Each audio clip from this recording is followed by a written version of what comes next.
kita kepada Allah Subhanahu wa taala, baik soleh secara vertikal ataupun soleh secara sosial. Insya Allah hidup kita selalu dicurahkan keberkahan dari Allah Subhanahu wa taala. Jemaah yang dimuliakan oleh Allah Subhanahu wa taala, kehidupan yang abadi nanti adalah di negeri akhirat. Maka dunia ini adalah tempat bagaimana disibukkan dengan amal kebaikan. Kita jaga sholat di awal waktu. Biasakan kita tilawah Al-Quran di rumah. Kita ajak pasangan kita ajak anak-anak kita, biasakan membaca Al-Quran. Karena rumah yang selalu disibukkan dengan ayat-ayat Al-Quran, maka rumah yang memberikan berkah oleh Allah Subhanahu wa taala. Jangan pernah rumah kita sunyi dari Al-Quran. Syekh Imam Nawawi menyampaikan, barang siapa yang satu hari rumah kita tidak dibacakan Al-Quran, fahuwa hamko, dia terputus berkah dari Allah Subhanahu wa taala. Sementara kita butuh berkah dari Allah Subhanahu wa taala. Apa itu barokah? Barokah adalah ziyadatul khair alal khair. Berkah itu maknanya adalah ada kebaikan di dalam kebaikan. Rumah kita membawa keberkahan. Di dalam rumahnya senantiasa terus diasihkan dengan ketaatan kesolehan kepada Allah Subhanahu wa taala. Maka insya Allah dari rumah yang berkah, maka kita sebagai suami akan mendapatkan berkah dari Allah Subhanahu wa taala. Istri-istri kita, istri-istri yang diberikan berkah oleh Allah Subhanahu wa taala. Anak zuriat kita, keturunan kita, anak keturunan yang diberikan berkah oleh Allah Subhanahu wa taala, maka hidupnya akan diberikan kesejahteraan oleh Allah Subhanahu wa taala. Akan diperhatikan oleh Allah Subhanahu wa taala. Hadirin jemaah yang dimuliakan Allah. Di dalam muqaddimah saya bacakan dalam surah Al-Hasr ayat 18. Bismillahirrahmanirrahim. Ya ayyuhalladzina amanu taqullaha wal tanzur nafsum ma qaddamat liqad. Wahai orang-orang yang beriman, bertakwalah kepada Allah, hendaklah setiap kita mempersiapkan bekal untuk hari esok. Pesan Allah kepada kita orang yang beriman adalah takwa. Takwa bermakna khauf, takut. Tanamkan terhadap diri kita rasa khauf, rasa takut kepada Allah Subhanahu wa taala. Hingga ucapan kita ucapan yang senantiasa terjaga.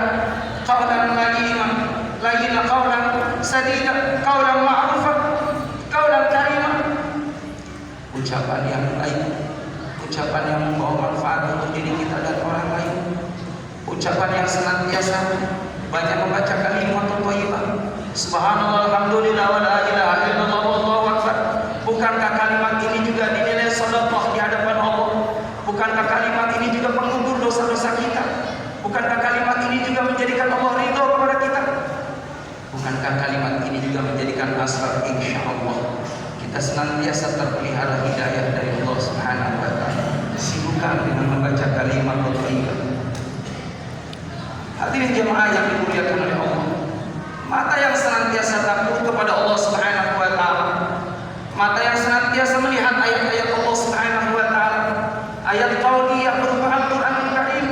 Bukankah Al-Qur'an belum dibaca baru kita lihat mendapatkan kebaikan? Apalagi kita membacanya.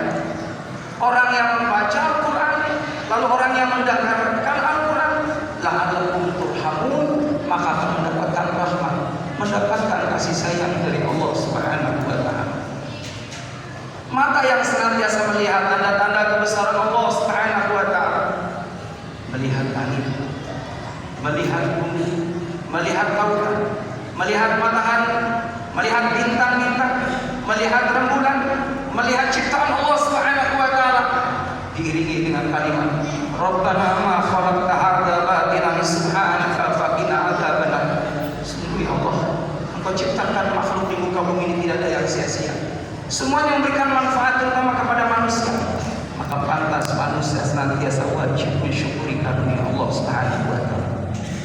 Takut kepada Allah Subhanahu wa taala, matanya terpelihara, telinganya terpelihara, tangannya terpelihara, kakinya terpelihara, terutama hati kita senantiasa jauhkan daripada sifat sombong, jauhkan daripada sifat riya, jauhkan daripada hasad, jauhkan daripada suudzon. Yang ada adalah syukur nikmat, yang ada adalah tawadhu, yang ada adalah husnul dzan binnas. Inilah hati yang akan dijaga oleh Allah Subhanahu wa taala. Hadirin jamaah yang dimuliakan oleh Allah Subhanahu wa taala, hendaklah setiap kita mempersiapkan bekal untuk hari esok. Kita pasti suatu saat akan menghadap Allah Subhanahu wa taala. Hidup ini laksana air es yang rahimakumullah, yang tadinya membeku keras, suatu saat mencair, akan kembali menjadi air. Begitupun usia kita, umur kita, hadirin jamaah rahimakumullah. Kalau seandainya jatah kita Allah takdirkan 60, saat ini sudah 50 tahun, sisa 10 tahun lagi kita menikmati hidup di alam dunia. Maka gapailah hal-hal yang baik, gapailah maghfirah dari Allah Subhanahu wa taala, gapailah ridho dari Allah Subhanahu wa taala. Maka insyaallah mudah-mudahan dengan kita memanfaatkan waktu sebaik mungkin dari kesolehan hingga Allah Subhanahu wa taala pilih kita menjadi orang yang memperoleh daripada kebaikan dari Allah Subhanahu wa taala. Hadirin jamaah yang dimuliakan oleh Allah Subhanahu wa taala. Apa bekal kita menuju alam akhirat? Adalah amal soleh, amal yang kita senantiasa lakukan karena Allah Subhanahu wa taala. Salat 5 waktu kita, itulah yang menjadi penjaga kita nanti di alam barzakh. Al-Quran yang kita baca, surah Yasin, surah Ar-Rahman, surah Waqiah, surah Al-Mulk, dan ayat-ayat Quran yang lainnya, ini nanti akan membentengi kita dalam barzakh, menjadi cahaya dalam barzakh. Begitupun sedekah kita yang kita tasarrufkan di jalan Allah Subhanahu wa taala. Harta kita yang Allah amanahkan, ini hakikatnya adalah titipan dari Allah Subhanahu wa taala.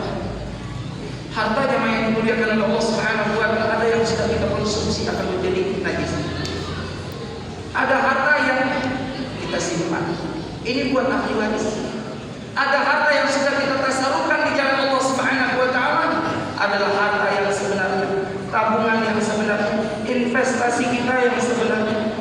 Kalau mungkin kita ada rezeki jamaah yang dimuliakan oleh Allah Subhanahu wa taala, di sebelah ada pembangunan masjid, di sebelah ada pembangunan mushola, di sebelah ada pembangunan madrasah, titip harta kita untuk di jalan Allah agar harta kita ini berkah. Bahkan kita niatkan, ya Allah, harta ini bukan hanya kebaikan buat diriku, tapi juga buat orang tua almarhum, mertuaku, guru yang mengajarkan ilmu kepadaku.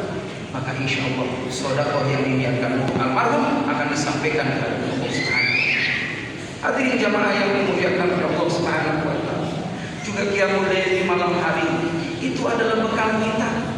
Apalagi yang dimuliakan oleh Allah Subhanahu wa taala, usia kita sudah semakin tua. Banyak ayat-ayat Allah yang Allah berikan kepada kita. Rambut sudah memutih, kulit kita sudah mulai gendut, tenaga kita sudah mulai berkurang. Lalu apalagi kalau kita tidak sibukkan dengan amal-amal kebaikan di hadapan Allah Subhanahu wa taala. Malam hari munajat kepada Allah, Allahumma inna nas'aluka husnul khatimah. Ya Allah, jika nanti kami habis jatahnya di dalam dunia, wafatkan dalam keadaan sujud, wafatkan dalam keadaan rukuk, wafatkan dalam keadaan kami sedang munajat di hadapan-Mu ya Allah. Hadirin yang berbahagia, lalu minta kepada Allah, Allahumma inna nas'aluka ridhoka wal jannah. Ya Allah, aku minta kepadamu kelak nanti di akhirat masukkan aku dalam surga. Apa yang dikatakan oleh surga? Surga berkata, wadkhulhu jannah. Ya Allah, masukkan dia, orang yang berdoa itu masuk ke dalam surga-Mu ya Allah. Hadirin jemaah yang dimuliakan oleh Allah, mudah-mudahan di awal tahun 2023 kita senantiasa terus sibukkan dengan amal-amal kebaikan. Banyak bertaubat dengan taubat nasuhan. Ajak keluarga kita untuk melakukan amal kebaikan. Ajak sahabat-sahabat kita untuk melakukan kebaikan. Karena kehidupan dunia ini bukan hanya kita mau berkumpul dengan keluarga, tapi nanti dengan anak cucu kita, dengan sahabat-sahabat yang baik kita berada dalam surga yang Allah Subhanahu wa taala. Barakallahu li wa lakum fil Qur'anil azim wa nafa'ani wa iyyakum bima fihi min al-ayati wa taqabbal minni wa iyyakum innahu wa huwa al-ghafurur rahim.